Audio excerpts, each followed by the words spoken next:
Hey everyone, welcome back to my channel. For today's video, I have a delicious Puerto Rican rice recipe known as Arroz con Camarones, which is a delicious yellow rice with shrimp. So let's get into it. All right, so I have my medium-sized caldero here with the heat set to medium. If you have an electric stove, that's going to be a 5. And I'm going to put enough extra virgin olive oil at the bottom of the pan to coat it. So just like a nice thin layer of extra virgin olive oil, but you can use any kind of oil you like. Then I'm going to add half of a chopped onion. You can use any kind of onion you prefer. And I will have all of the ingredients in the description box below. So I'm just going to go ahead and saute my onion until it is nice and fragrant. All right, so now that my onions are nice and sauteed, I'm going to go ahead and add about a heaping tablespoon of sofrito. This is equivalent to 1 ounce or 1 ice cube of sofrito if you freeze it like I do. I'm going to give that a quick stir for a couple of seconds until it's nice and fragrant, and then I'm going to add 2 heaping tablespoons of tomato sauce.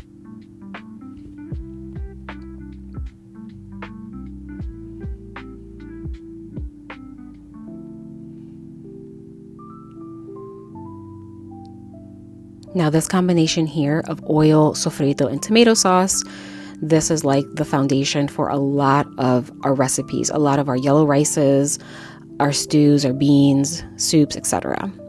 All right, now I went ahead and added 2 garlic cloves that have been mashed, and I am stirring this very quickly, and I'm not leaving the garlic like too long here because garlic burns very quickly, and when it does, it tastes very bitter.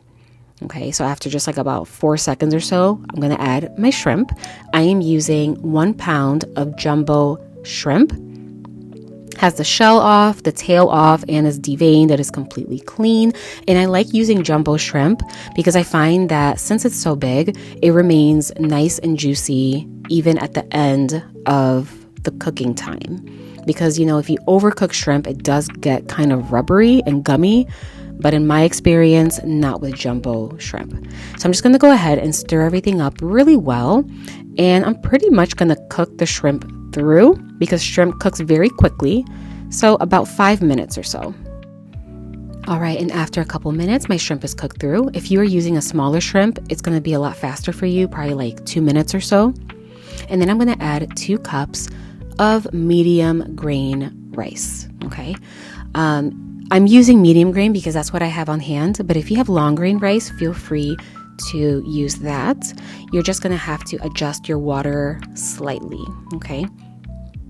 And I will have that conversion in the description box below with all of the ingredients. And the reason why I love to add the water first is because I give it a good stir with all of those delicious spices, and I find that the rice just absorbs the flavors really, really well.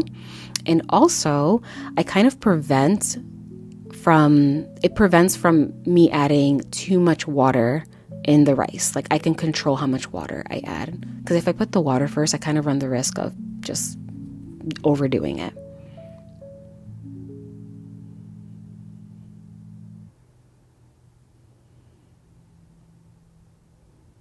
Now I'm going to add my water. Since I'm using 2 cups of medium grain rice, I'm only going to add 1 cup and 1/4 cup of water.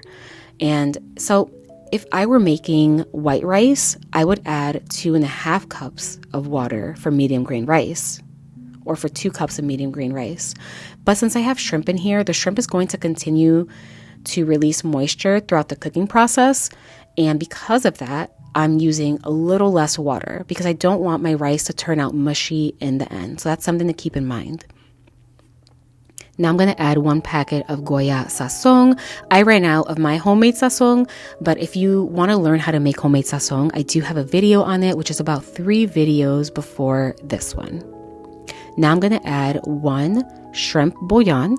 I found this on walmart.com and it's really, really good. And it's going to give the rice dish a nice added seafood flavor. Just going to crush that up with my hand and then mix it up really well in my rice. Now, since this bouillon and the sazon are pretty high in sodium, I did not add any extra salt. However, if you want to add a little more salt, you can. I suggest no more than half a teaspoon.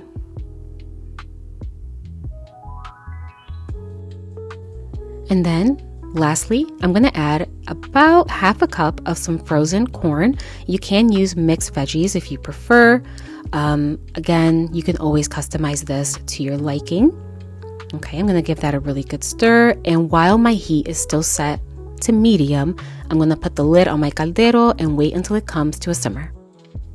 And after about 10 minutes, within that time frame, my rice came to a simmer and it cooked about 75% through.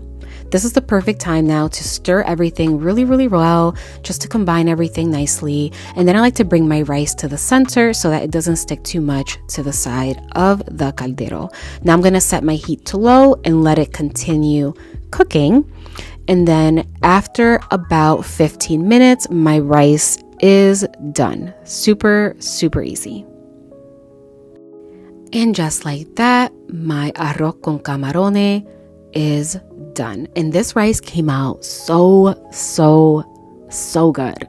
I feel like I say that in every video, but it really did. It came out amazing. And I love it because it's kind of like a complete meal. All you have to do is just make a couple sides and you're good to go. So I paired my arroz con camarones with some black beans. I do have a video on my channel on how to make black beans.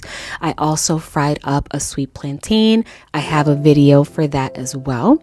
And lastly, I accompanied it with some avocado slices and I was good to go.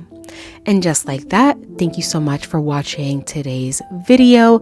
If you've enjoyed today's recipe, please let me know in the comment section down below. Also, subscribe to the channel if you haven't already, and be sure to click that notification bell. Until next time.